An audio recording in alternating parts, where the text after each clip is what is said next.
علیکم viewers, welcome back to my channel inside information. Guys, ستمبر 30 1991 سے امریکن ٹی وی پر دنیا کا بدترین شو شروع ہوا جو کچھ سالوں پہلے ہی بند ہوا ہے۔ اس کا نام تھا دا جیری سپرنگر شو۔ اس شو کا فارمیٹ بہت ہی عجیب و غریب تھا کیونکہ یہ ان لوگوں کے لیے بنا تھا جو کہ ٹی وی پر آ کر پوری دنیا کے سامنے اپنے پرسنل رازوں کو کھول کر رکھ دیتے تھے، ایسے راز جو کہ بے شرمی اور بے حیائی پر مشتمل ہوتے تھے، مگر اس کے باوجود بھی یہ لوگ ذرا بھی امبیرسمنٹ محسوس نہ کرتے تھے۔ یہ لوگ شو میں آ کر اپنی زندگی کے ایسے مسائل ڈسکس کرتے جس کے بدلے میں ان کو اچھا خاصا پیسہ بھی دیا جاتا تھا۔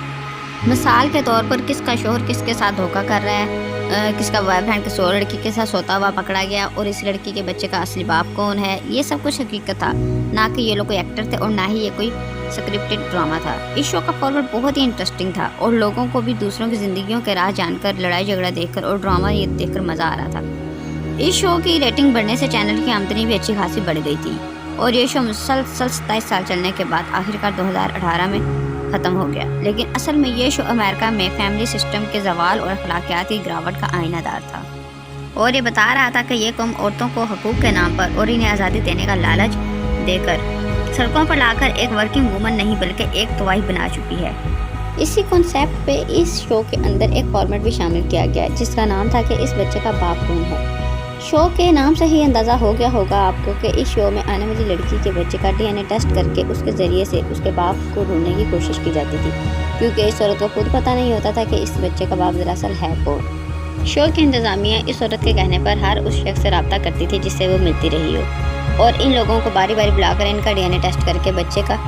باپ تلاش کرنے کی کوشش کی جاتی تھی اور یہ سلسلہ تب تک جاری رہتا تھا جب تک اس بچے کا باپ مل نہیں جاتا تھا، پھر چاہے اس کام کے لیے چاہے 20 یا 30 یا 40 مردوں کو ہی کیوں نہ بلانا پڑے۔ جو لوگ اس شو میں آتے تھے وہ اس بات کا اعتراف کرتے کہ ہم اس عورت سے جنسی تعلقات رکھ چکے ہیں، جو کہ دراصل اس مہذب قوم کے اخلاقیات کا جنازہ تھا۔ جیسے آج یہ ہماری نوجوان نسل کو میرا جسم میری مرضی کے نعرے لگوا کر سڑکوں پر نکلوا کر باپ بیٹے شوہر اور بھائی کے سامنے کھڑا کرنا چاہتی ہے، جو کہ اس کی عزت اور جان کے محافظ ہے، کیونکہ ان کا خود کا معاشرہ تو اخلاقی طور پر تباہ ہو چکا ہے جسے واپس لانا کسی بھی صورت ممکن نہیں ہے۔ مگر انسانی حقوق کے علم بردار بن کر اور مسلم معاشرے کی کمزوریوں کا فائدہ اٹھا کر انسانوں کی کھال کے اندر موجود یہ بھیڑیے عورتوں کو ان کی رکھوالی کے نام پر سڑکوں پر لا کر خود ان کا شکار کرنا چاہتے ہیں۔ ایک بار اس شو کے اندر ایسا کچھ غیر معمولی ہوا کہ جسے دیکھ کر دیکھنے والے سب دنگ رہ گئے۔ دراصل ہوا کچھ یوں کہ ایک عورت نے اس شو پر آتے ہی 50 سے زائد مردوں کی لسٹ انتظامیہ کو پکڑا دی، جس پر اسے شک تھا کہ ان میں سے کوئی ایک اس کے بچے کا باپ ہو سکتا ہے۔ مگر جب ان 50 لوگوں کو بلا کر ان کا DNA ٹیسٹ کیا گیا تو دیکھنے والوں کی حیرت کی انتہا اس وقت تھی جب ان میں سے ایک شخص کا DNA ٹیسٹ بھی اس بچے سے نہ ملا۔ اسی طرح 200 لوگوں کا DNA ٹیسٹ کیا گیا مگر رزلٹ وہی رہا۔ اس کے بعد اس عورت نے مزید لوگوں کو بلانے سے انکار کر دیا۔ ایک معاشرہ کس حد تک اخلاقی گراوٹ کا شکار ہو سکتا ہے کہ ایک لڑکی پوری دنیا پر آ کر اپنے گناہوں کا چرچا کر کے پوری دنیا کو دکھائے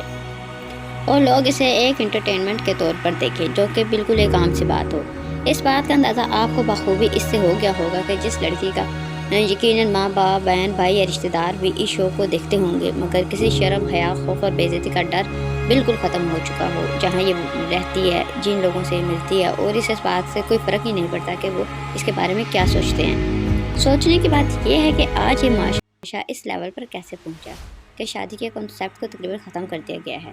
اس ملک کے اندر بے حیائی کا طوفان آ چکا ہے، رشتوں کا تقدس اور پہچان بھلا دی گئی ہے۔ تو اس بات کا جواب یہ ہے کہ ایسے قانون لا کر جس کے اندر کوئی شخص کسی دوسرے شخص کی زندگی میں مداخلت نہیں کرے گا۔ ہر عورت کی اپنی مرضی ہے اور ہر مرد کی اپنی مرضی ہے کہ وہ جس سے چاہے جیسے چاہے تعلقات رکھے، کوئی عدالت کوئی قانون اسے سزا نہیں دے سکتا۔ انہیں میرا جسم میری مرضی کا نعرہ دیا گیا، ہم جنس پرستی کی تربیت دی گئی جسے قانونی حیثیت بھی دی گئی، نئے نئے ٹرمز کو بے شرمی اور فیشن کے نام پر انسانی حقوق کی صورت میں داخل کیا گیا، مثلاً گیز، لیسبین اور ڈریگن کوئن وغیرہ، جو ایک نفسیاتی اور دماغی بیماری کے سوا کچھ بھی نہیں ہے۔ اس قوم کی زندگی سے مذہب کو مکمل طور پر نکال دیا گیا اور آج یہ حال ہو چکا ہے کہ انہیں اپنے بچے کا باپ تلاش کرنے کے لیے DNA ٹیسٹ کروانے پڑ رہے ہیں۔ کیا یہ ہم لوگوں کے لیے ایک سبق نہیں ہے، خاص کر لبرل طبقہ جو کہ اسے آزادی اور اپنا حق سمجھتا ہے اور ان کے لیے قانون لانے کے لیے ہر ممکن کوشش کر رہا ہے؟ لعنت پہنی چاہیے ایسے پڑھے لکھے طبقے پر جو کہ ماڈرنزم کے چکر میں بے شرمی پھیلا کر فیملی سسٹم کو توڑنا چاہتے ہیں۔ عورتوں کے حقوق کی تنظیم میں عورتوں کے حقوق کے نام پر مغربی معاشرے کی غیر اخلاقی اقدار اور بے حیائی کو ہمارے معاشرے میں عام کرنا چاہتی ہے۔ ان کے نزدیک اس وقت عورت کا سب سے بڑا مسئلہ ہے پردہ، اور دوسرا گھر کے اندر بھائی باپ یا شوہر کو اس سے متنفر کرنا ہے، اور تیسرا بڑا مسئلہ یہ ہے کہ عورت صرف گھر کے اندر خاندان تک محدود کیوں ہے۔ اسے چادر اور چار دیواری سے باہر نکال کر گھر کی ذمہ داریوں سے ہٹا کر دنیا میں اپنی مرضی سے زندگی گزارنے کی اجازت دی جائے، جیسا کہ اب تک امریکہ اور یورپ میں ہو رہا ہے۔ اسے نیم برہنہ ہونے کی آزادی ہو، سگریٹ اور شراب پینے کی آزادی ہو۔ یہ تنظیمیں دراصل اسی مقصد کے لیے کام کرتی ہیں، اور عورتوں کے حقیقی مسائل سے انہیں ذرا برابر بھی کوئی فرق نہیں پڑتا، اور نہ ہی انہیں کوئی دلچسپی ہے۔ جہاں تک عورتوں کے حقوق کی بات ہے تو اسلام سے بڑھ کر کس مذہب نے عورتوں کو اتنے حقوق دیے ہیں؟ ایسی عورت جس کو پیدا ہوتے ہی دفنا دیا جاتا تھا، اسلام نے اسے ماں، بہن، بیٹی اور بیوی بنا کر اسے الگ الگ حقوق دیے اور اس کے قدموں تلے جنت بھی رکھ دی۔ حضرت انس بن مالک روایت کرتے ہیں کہ نبی پاک صلی اللہ علیہ وسلم نے فرمایا، جس شخص نے 2 لڑکیوں کی پرورش کی اور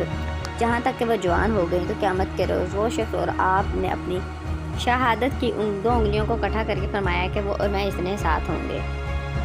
ایک اور موقع پر آپ صلی اللہ علیہ وسلم نے فرمایا کہ جس کی بیٹیاں پیدا ہو اور وہ ان کی اچھی پرورش کرے تو وہ قیامت کے دن جہنم میں اس شخص کے درمیان آڑ بن جائیں گی۔ اب فیصلہ ہماری نوجوان نسل کو کرنا ہے کہ وہ لیب ٹیسٹ کروا کر پاپ ڈھونڈنے والے معاشرے کا ساتھ دینا چاہتے ہیں کہ قیامت کے دن نبی صلی اللہ علیہ وسلم کا فیصلہ آپ کے ہاتھ میں ہے۔ امید ہے اس ویڈیو سے آپ کو بہت کچھ نیا جاننے کو ملا ہوگا۔ آج کے لیے اتنا ہی، ملتے ہیں نیکسٹ ویڈیو میں۔ ویڈیو اگر پسند آئے تو پلیز لائک کیجیے گا، اور اگر آپ نے ہمارا چینل سبسکرائب نہیں کیا تو پلیز سبسکرائب میرا چینل۔